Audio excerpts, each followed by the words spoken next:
आज चाहिँ हामी पोखरी तालाको हामी चाहिँ एकपल्ट आइसक्यौँ। मोटु फुप्दी दिदी चाहिँ एकपल्ट अब फर्स्ट टाइम हो। कस्तो लाग्यो? एकदम राम्रो लाग्यो बच्चाहरूलाई खेल्नलाई। यो त्यो छ है। हामी यहाँ हिँडेर आइसक्यौँ। भ्यू चाहिँ यस्तो छ। उता चाहिँ खेल्ने ठाउँ पनि रहेछ। त्यो देखेर चाहिँ आउनु दङ परि छ। अनि ऊ त्यता चाहिँ गइसक्नु भयो अगाडि अगाडि। गाइडहरू आज चाहिँ एउटा सरप्राइज है।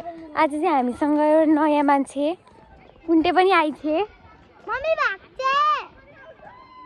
पुन्टे पनि आइछे गाइजहरू। पानी छैन, ठुलै छ। त्यताबाट चाहिँ मम्मी र अन्त दिदी आउँदै हुन्छ। फुप दिदी चाहिँ यता हुन्छ। हेलो। तिनजना चाहिँ उता पिङ खोल्दैछन्। पुन्टु हाय इन्जे आज नयाँ मान्छे छ। हाम्रो नयाँ सानो आयश्री छ। मेरो आयश्री लिएर आएको। आयश्री गर्मीले एक्लै भइसक्यो। कसको ब्लगमा हाल्नु? तिम्रो ब्लगमा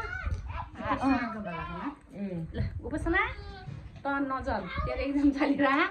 तेरो नि पालो आउँछ यहाँ आउनलाई। त हामीसँग जल्दिनस्। तेरो आया हेर आऊ गरिदियो नि। मेरो छाना पानी चाहिँ छैन गाइस पोखरी तालमा। अनु हेलो हेर्नु भयो पुन्टेलाई।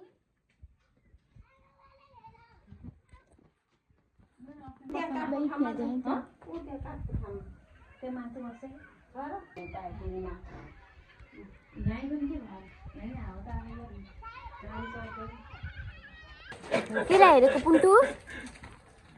पुन्टुले चाहिँ केलाई हेरिराखी।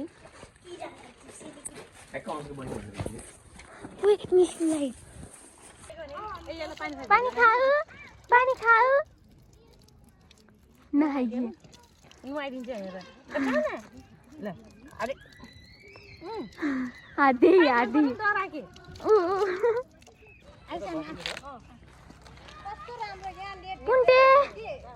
पुन्टे यता हेर।